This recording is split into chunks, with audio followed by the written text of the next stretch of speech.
안 되는 이 자리를 우리가 짐작을 할 수가 있습니다.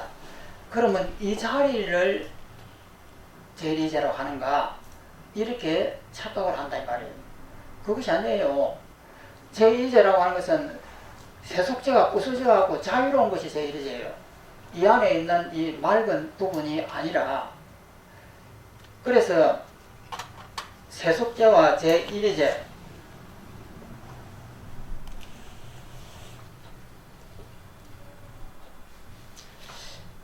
그 밑에 있는 8번을 보면은 부처님들의 교법은 가르칠 교자에다가 그 교법은 이제에 의거한다.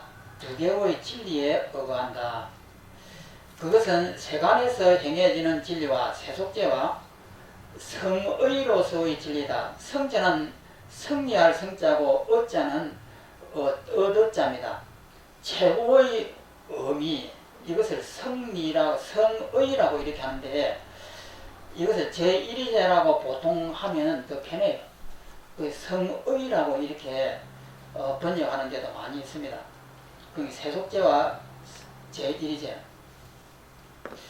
그 다음 장에 9번을 가면은, 만일 사람이 이제를 두 가지의 진리를 분별함을 알 수가 없다면 심오한 불보의 진실한 뜻을 알지 못한다. 또 밑에 있는 9번, 이 두 가지 진리의 구별을 모르는 사람들은 부처님의 가르침에 있는 심원한, 깊을 심자 멀 원자입니다. 심원한 진실을 알지 못한다. 그러니까 세속제는 윤회입니다. 세속제는 윤회하는 것이 세속제예요. 윤회란 말은 일상생활을 살아가는 것이 윤회입니다. 일상생활을 살아가는 삶 속에서 그 있는 법을 따르지 않는 것이 성의입니다. 그러니까 우리 거울에 바탕되는 맑고 깨끗한 이것이 아니라 세속제를 따라가지 않는 이것이 성의다 이 말이에요. 그러니까 진리를 이야기하면서 진리라고 하는 것은 어떤 실체가 이렇게 보이면은 그것은 방념이에요. 그래서 우리가 이렇게 마음의 고요함 이것을 보면서 이 자리가 진리겠구나 이렇게 하는 순간 이것은 망념이다 말이에요. 그러면 무엇이냐면 세속제에 대해서 미움이 일어나거나 좋다는 생각이 일어났을 때에 그 일어나는 것을 내가 집착을 안 해가지고 해체를 해서 놓아버렸다. 놓아버리고 나면은 그 미움과 조음에 대해서 내가 자유로운 것, 이것을 제1이제라고 해요. 자유로운 것. 이 속에 있는 맑고 깨끗한 이것을 말하는 것이 아니고 그 미움과 고음에 대해서 내 마음이 묶이지 않고 자유로운 것, 이것을 제1이제라고 한다 이 말이에요.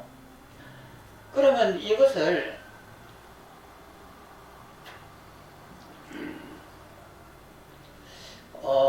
우리가 선을 한다고 했을 때 사마타를 닦는다든지 이것이 무엇인가, 왜 뭐라고 했는가, 이런 방법으로는 이것이 해결이 안 됩니다.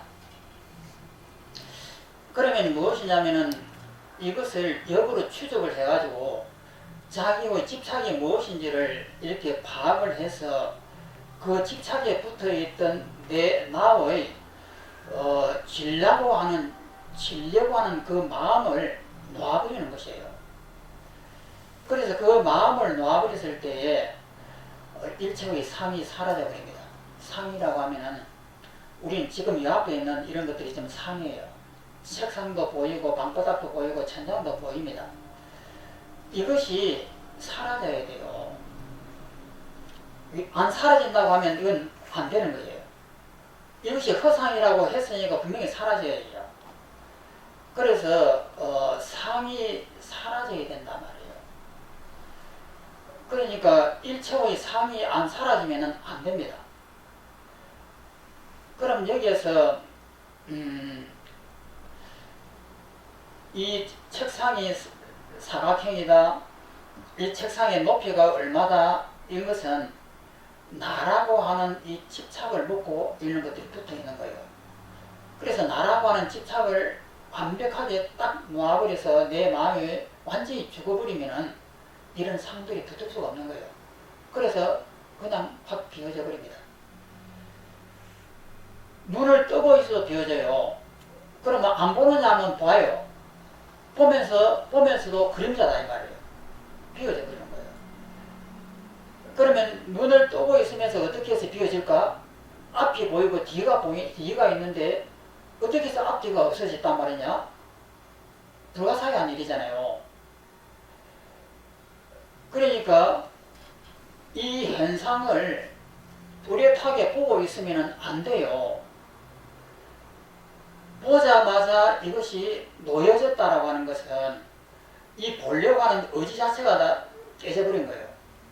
그래 내가 여기 있다라고 하는 이 자체가 없어져 버린 거예요. 없어져 버렸기 때문에 눈을 뜨고 보고 있어도 이것은 그림자예요. 그림자고 이것은 그냥 이 거울에 비친 환영이에요.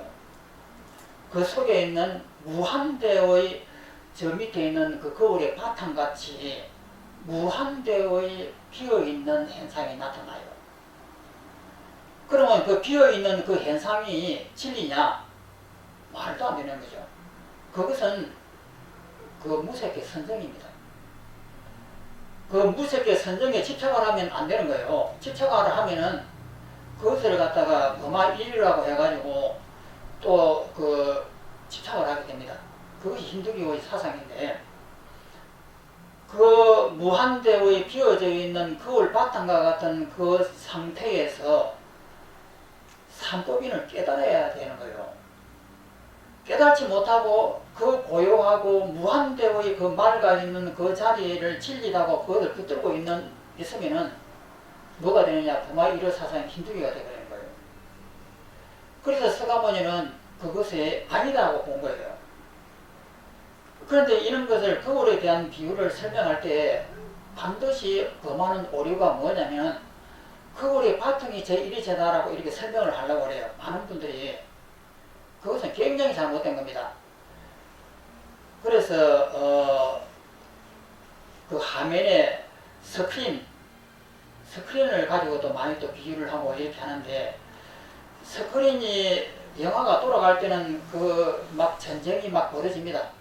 전쟁 외에는 아무것도 없는 것처럼 전쟁 속에 내가 빠져가고 있는 거예요. 그런데 그 영화가 끝나자마자 하얀 스크린이 나타나버립니다. 그러면 하얀 스크린은 그 전쟁에 오염이 안 되고 있는 전쟁하고는 아무 관계가 없는 바탕이다. 이렇게 이해를 하려고 한단 말이에요. 이것이 큰 착각이에요. 그래서 밑에 거울의 바탕이라고 하는 이 말씀은 거울에 나타난 그림자가 허상이다라고 하는 그것을 갖다가 내세우기 위해서 거울의 바탕은 맑다라고 하는 비유를 들지언정 거울의 맑은 부분이 진리다라고 이렇게 되면은 그것은 부처님 법은 아니에요. 이 부분이 굉장히 오류가 심합니다. 엄청나게 오류가 심하고 모든 법문을 하는 분들이 다 이 오류를 가지고 있습니다. 이거 진짜 주의해야 됩니다. 그 밑에 있는 설명을 보겠습니다. 세속재란 무엇인가? 모든 존재는 그 자성이 공하다. 그러나 세간의 전도망상으로 인해 허망한 법을 발생하는데 세간에서는 그것 허망한 법이 진실이다 이렇게 한다 이 말이에요. 그러니까 눈앞에 보이는 이 책상도 진짜고 기쁨도 진짜고 슬픔도 진짜고 전부 다 이렇게 진짜라고 이렇게 한다. 반면 모든 현인과 성인들은 그것이 전도됐다는 것을 진짜 알기에 모든 존재가 다 공하여 발생함이 없음을 안다. 성인에게 있어서는 이런 제1위제가 진실이라고 불린다. 여기서도 제1위제라고 하는 것은 현상세계가 다 없는 것을 제1위제라고 했지, 그 밑에 있는 거울과 같이 깨끗한 바탕이라고는 안 했습니다. 모든 부처님들께서는 이제에 의거하여 중생을 위해 설법하신다. 만일 사람이 이제를 있는 그대로 분별하지 못한다면 심오한 불법에서 진실한 뜻을 알지 못한다. 만일 모든 존재가 불생인 것이 발생하지 않는다는 것이 제1위제라면 둘째인 세속제가 필요 없다고 하겠지만 이 역시 옳지 못하다. 왜 그런가? 그러니까 세속제라고 하는 이것이 허상이지만은 제1위제라고 하는 것은 진짜 있다라고 하면 이것이 얼마나 큰 모순이냐면은, 그러면 세속제가 없이도 제1위제는 혼자서 존재할 수 있는가라고 하는 역습을 당하는 거예요. 그런데 제1위제라고 하는 것이 있는 것이 아니에요. 세속제 이것이 제1위제예요. 세속제 이것 빼고는 없단 말이에요. 제1위제라고 하는 것은 말로서는 있을지언정 제1위제라고 하는 것은 있을 수가 없는 거예요. 그러면 세속제 이것을 집착하기 때문에 방편상 제1위제라고 해서 공을 설하기는 하지만은 이것은 방편이에요. 그러면 결국은 세속제라고 하는 이것에 집착을 하지 않는 이것이 진리예요. 그런데 이것을 설명하는 이 과정에서 이해가 안 되니까 방편으로 거울이 있다, 그 이면은 맑은 부분이 있다라고 이렇게 하면은 쉽게 이해가 됩니다. 그래서 이해를 돕기 위해서 저런 비유를 들기는 했는데, 이것의 결정은 뭐냐면 맑은 부분에 집착을 한다는 점이에요. 그렇게 되면 또 이분법이 됩니다. 세속제라고 하는 하나의 부분과 맑은 부분이라고 하는 하나의 부분이 상대성으로 이렇게 딱 대립이 되는 거예요. 대립이 되면 모순이 생깁니다. 그래서 이런 이제 모순이 이것을 많은 분들이 정리를 못해하고 이런 그 모순을 모르더라고요.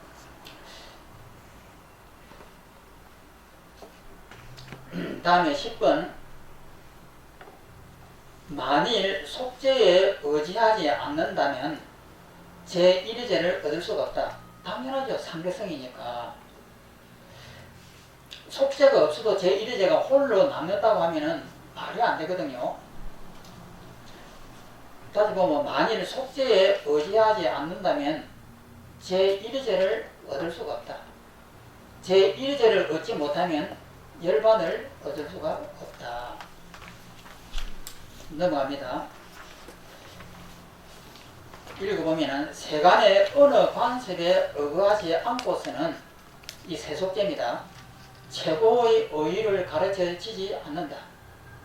최고의 의의에 도달하지 않고서는 열반은 정득되지 않는다. 그 밑을 보면은 제1위제는 모두 은설에 의존한다. 이 세속제에 의존하는 거예요. 제1위제를. 은설은 바로 세속의 것이다.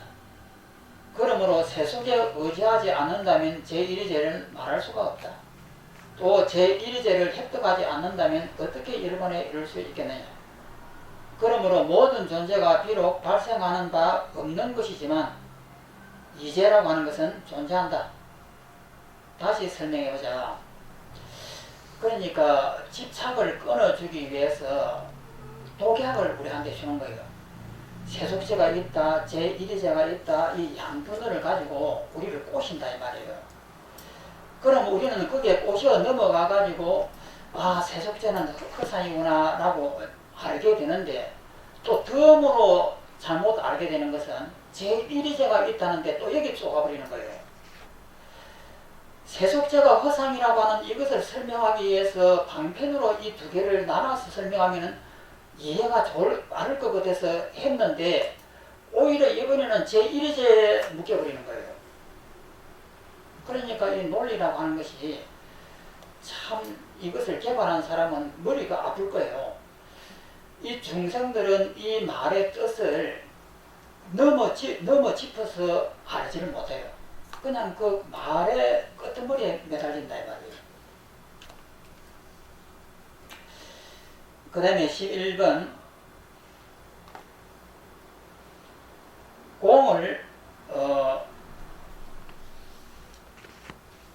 올바로 관할 수가 없어서 둥근기는 스스로를 해친다. 이 공은 충도인데 공을 잘못 알면은 없다라는 식으로 이렇게 해요. 공을 완전히 알면은 충도가 되거든요. 충도라고 하는 것은 이것도 아니고 이것도 아니에요. 이것을 충도라고 해요. 그런데 공을 잘못하면 아무것도 없다라고 이렇게 이해를 해버립니다. 그래서 공을 올바로 관할 수가 없어서 둥근기는 스스로를 해준다. 잘못된 주술이나 잘못 잡은 독사와 같이 독사를 잘못 잡으면 물리죠. 그 다음에 다음 장의 11번 잘못 파악된 공성은 지혜가 열등한 자를 파괴한다. 마치 잘못 잡은 뱀이나 잘못 닦은 주술과 같이. 밑에는 설명을 보겠습니다. 만일 근기가 둔한 사람이 공한 법에 대해 제대로 이해하지 못하면 공 때문에 오히려 손해를 보고 삿된 견해를 내게 된다. 마치 이득을 얻으려고 독사를 잡으려다가 제대로 잡지 못해 독사에 물려서 도리어 손해를 보는 경우와 같고, 소원을 이루려고 주술을 쓰다가 제대로 쓰지 못해 거꾸로 자기를 해치는 경우와 같다. 근기가 우둔한 사람이 공에 대해 관하는 것도 역시 이와 마찬가지다. 다시 설명해보자. 그래서